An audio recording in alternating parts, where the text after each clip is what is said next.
let's end on a major. What's up, everyone, and welcome to... Whoops, I almost said wrong. What's up, everyone, and welcome to Sunday with Ola, the absolute first Sunday with Ola. Now, who is Ola? You might ask. You know, the past 2 years, my channel has grown more than double the amount of subscribers. And, you know, sometimes I take for granted that maybe people have some sort of idea who I am. But, you know, with all these new subscribers out there, I figured I would make a quick little introduction for you. Hi, I'm Ola Englund. I'm the lead guitar player for the band The Haunted. And I'm also playing in my own band, Feared. And I'm also doing my own instrumental music under my own name, Ola Englund. I'm also the founder and owner of Solar Guitars. You know, Solar Guitars. If you haven't seen a Solar Guitar before in my video, not sure you've been watching. Really. So I know a lot of you people are a little bit worried about, okay, what's this Sunday with Ola gonna be? And, you know, is he gonna talk about politics and, you know, go in about drama and you know what? I actually don't have an idea of what Sunday with Ola will be. My plan is just to, you know, kind of just talk, see what happens, and hopefully, you know, I can shape Sunday with Ola to something that's really, really good. I have my slippers on, I'm dropping my guitar. Do you have your slippers on? It's Sunday. You know, I'm still doing the questions. I'll do that at the end of the show, in just a couple, okay? Now that I'm not doing questions, I have to fill up the rest of the time with farts.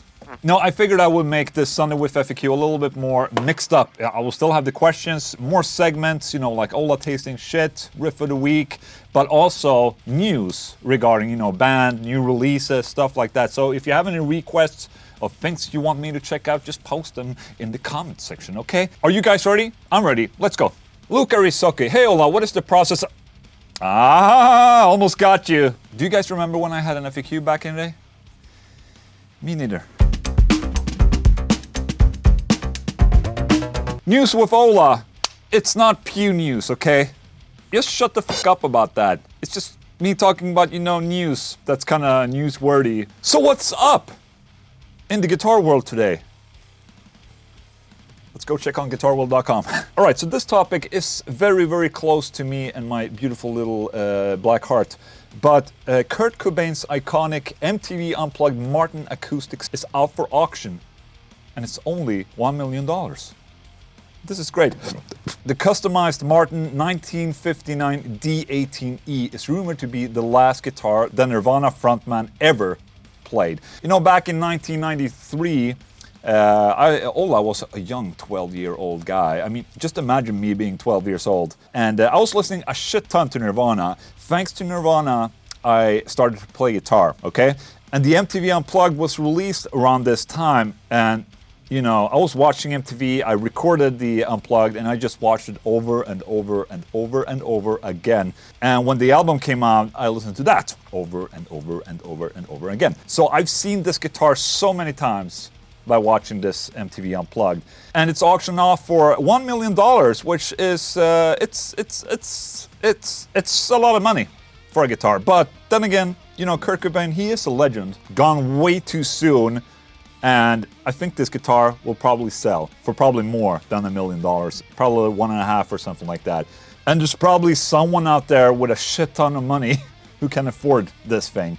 And also, I don't know if you guys know this, but back like, how long ago? Like 20 years ago, I was working for the Martin distributor in Sweden, which was one little shop of guitars. And I remember, like, the Martin guitars are extremely great guitars.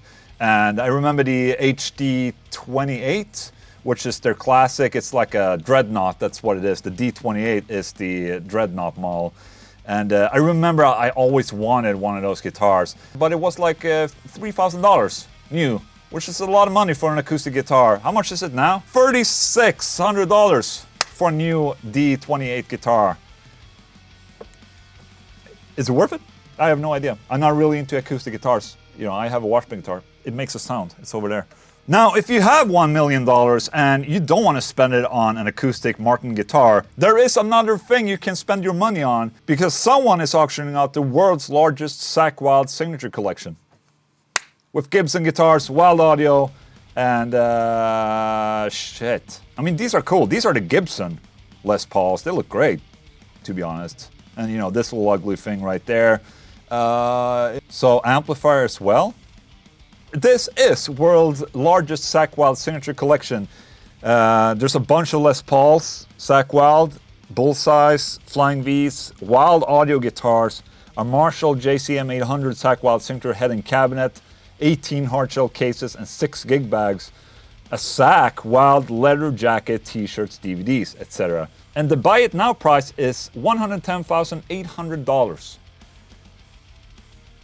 What happens if I click buy it now? You know, 100 grand is a lot of money for a very niched guitar player. I mean, obviously Zakk Wylde is, you know, a huge deal. He played with Ozzy and, you know, he has Black Label Society and all that, but I have a really hard time seeing a fan of his being able to get a collection like this. And in the description here, they say that they're not going to sell them separately, so I'm not sure who's going to buy these. I mean, maybe Zakk will buy it, just saying. I mean, all these signatures and all, that's cool. I mean, if you're a Zakk Wylde fan, I mean, I guess it's worth this amount, but I think you probably need some kind of closer, you know, relationship or, you know, be an extra avid fan to spend this amount of money on a collection like this. But then again, you know, there's weird people with money out there, just saying. Did you know I have a Zakk Wylde signed guitar? No? Look at this. That's Zakk Wylde right over there. Unfortunately, it's been sealed in lacquer, so I can't remove it. But you know what? That's okay. I mean, Zakk Wylde's signature is okay. Nick Cannonese, not okay, but at least it's on the back plate. I can always remove the back plate, so no problem. Don't worry, guys. This is my Southern Cross, by the way. Love this guitar. This is my White Whale, but I have one. Flexing with Ola, shit, okay. Yeah, I was just about to read the news, and then I started flexing. Ola Tasting Shit! Remember when I tried out root beer? And I said it was the most disgusting thing I've ever tried? That pissed a lot of people off that I said that. And people started suggesting me, oh, well, you didn't drink this and this root beer and this root beer. And we're like, but everyone suggested me to try out AW root beer. Well, look at this. This is an AW root beer. I'm gonna give it an honest chance, okay? It's no caffeine, made with aged vanilla. I'm not sure aged vanilla is a good thing, but who the f cares? Down the hatch, let's go. A&W root beer. Just smell. What does it smell like? Chewing gum.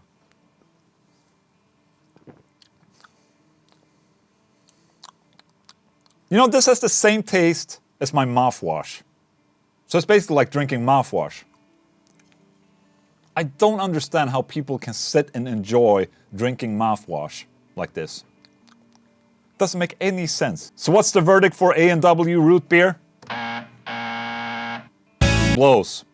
Thank you. All right, so I want to talk a little bit about new music that I've been checking out. There's been 2 albums on my list this past week. The first one being the Black Dahlia Murder Verminous album. It's a kick-ass album. You know, I'm not a massive fan of Black Dahlia Murder. I've always respected them and, you know, they put out some sick-ass music, but I've never been like a hardcore fan or anything like that. But with Black Dahlia Murder, it's one of those bands that just becomes better and better with every album, in my opinion. I think this new Verminous album is kick-ass. I mean, they have Brandon Ellis on guitar now, which is one of the best guitar players in the world right now. Very 80s style, incredible guitar player.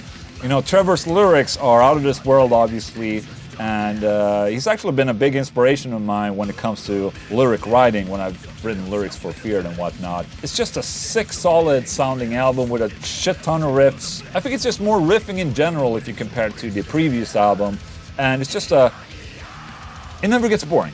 It's a solid 6 out of 10 album for me. And for you new viewers out there, you know, 6 out of 10 is the best you can get in my rating. So, there you go. The Black Dahlia Murder Verminous album is a solid. And the other album I've been listening to is the new Trivium album. And I've seen a lot of people have been requesting me to listen to this album. I've done it. The album is called What the Dead Men Say. And just go listen to that album. The production is just amazing. The producer is Josh Wilbur. And the drums, man. Just go listen to the drums. They're... I think it's a new drummer, but the drum sound is incredible on that album, and also the guitar tone. I didn't listen that much to Trivium back in the day when they started releasing albums, but I'm glad now that I started listening to Trivium and Matt Heafy. The album is just filled with catchy choruses. You know, it's switching up a lot. There's a lot of blast beats, there are proggy moments, and you know, it's just a fun time listening to that album. And I was wondering, like, how can Matt have all this time? I mean, you see him everywhere nowadays, and you know, he's collaborating with everyone. He has his Twitch channel, he has trivia, and obviously now they're not touring, but I mean, they're touring and whatnot, and it's just like, how does the man have time?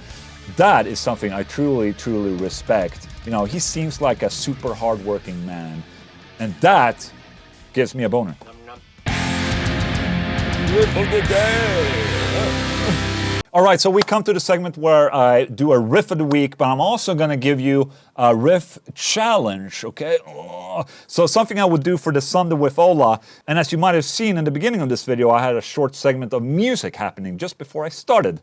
If you didn't notice, you should go back. And my challenge to you is that for every Sunday that you write a riff, or write whatever, a passage, a song, or whatever you can think of, and just post it as a comment in the comment section. And the point with this challenge is just to force yourself to write something, or force whatever out of your system. This song that you heard in the beginning, you know, it's a collection of shitty riffs that I made just before I started film this, but I was forcing myself to just write and do something, and that's the point right there. I just wanted to start writing music somehow, and you know, I want to write music, so I want to do it every week. I want to challenge myself every week to write 1 or 2 riffs that I can present to you in the beginning of the video. It might be shit, it might be good. That's not what's important. The important thing is that I'm writing. That's what I want to do. So I'm challenging you guys, write a riff, post it in the comment section, and maybe I'll feature it in the next Sunday with Ola.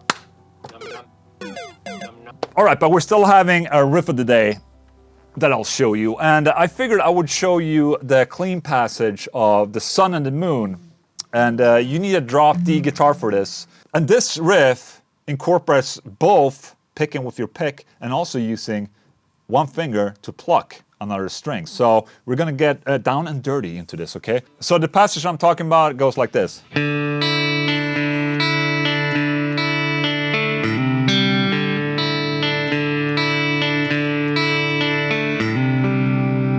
Okay, very simple. Let's play it slow.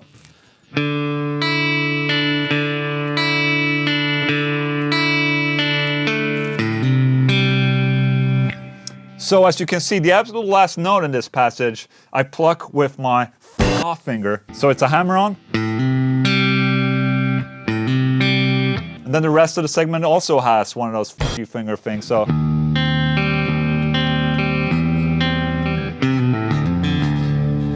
You see? So it's pretty cool to just incorporate your fingers for some plucking things happening. That's how I play that riff. Maybe you can learn it, maybe you don't give a shit.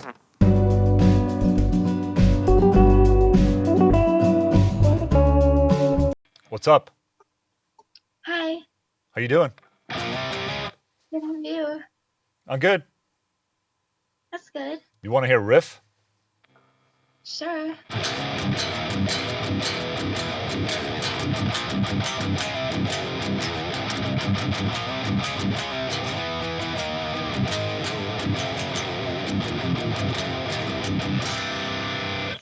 There you go. Nice. Thank you. See ya.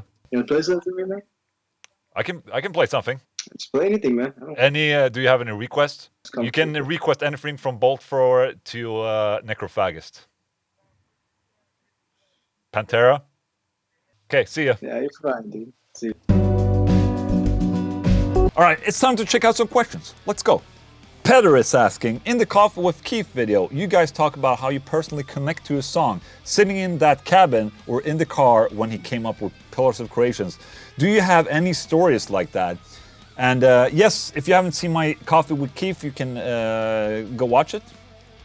And Keith was talking about connecting a song to a specific moment or a place or a vista or whatever. And that's not necessarily how I work. You know, I sit here and write music, you know, I sit in my office and write music. I also sit and write when I'm out on tour. So for instance, a song like Preachers of Death, I remember I started writing that when I was in China, to play in China with The Haunted. We were in Beijing.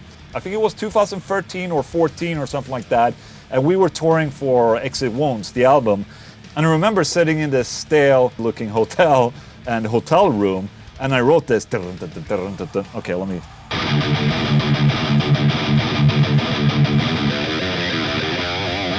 I remember that particular riff, I wrote that in this weird-ass hotel in Beijing. But that's not where I finished the song. I actually finished the song in Ireland when we were on tour with Meshuggah. So a lot of these songs, you know, I try to write on the road and I just do bits and pieces here and there. And it's really hard to keep track on where I wrote a specific piece. But that song in particular, I remember that I started it in Beijing and I finished it in Ireland.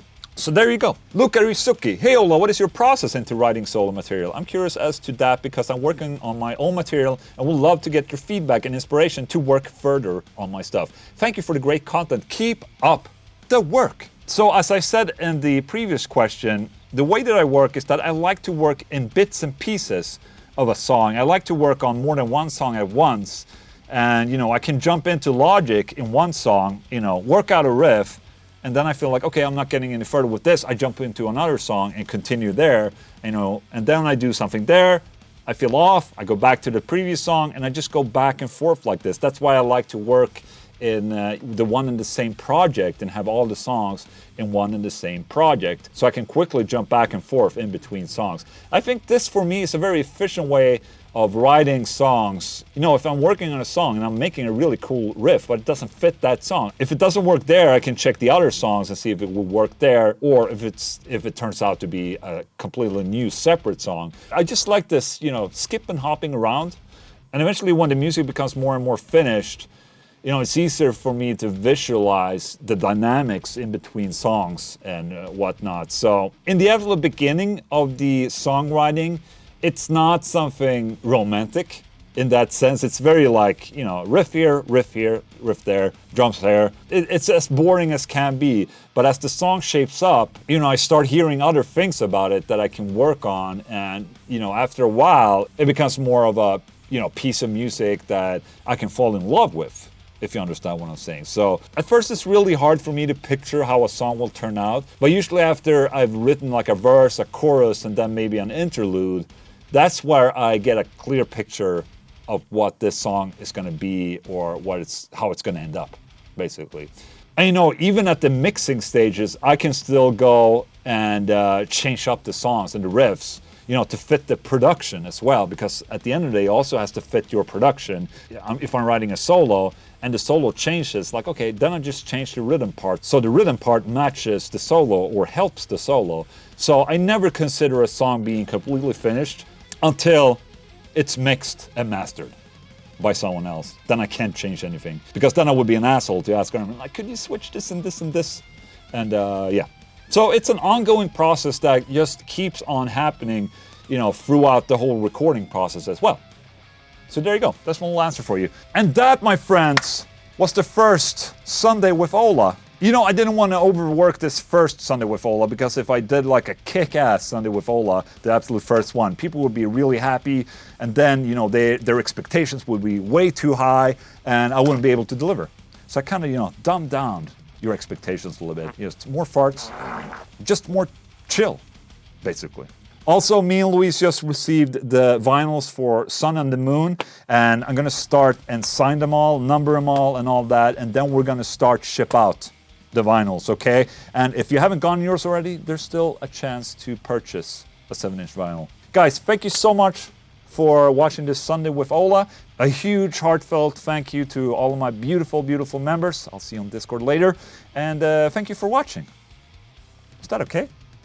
We're gonna have a root beer bukkake session.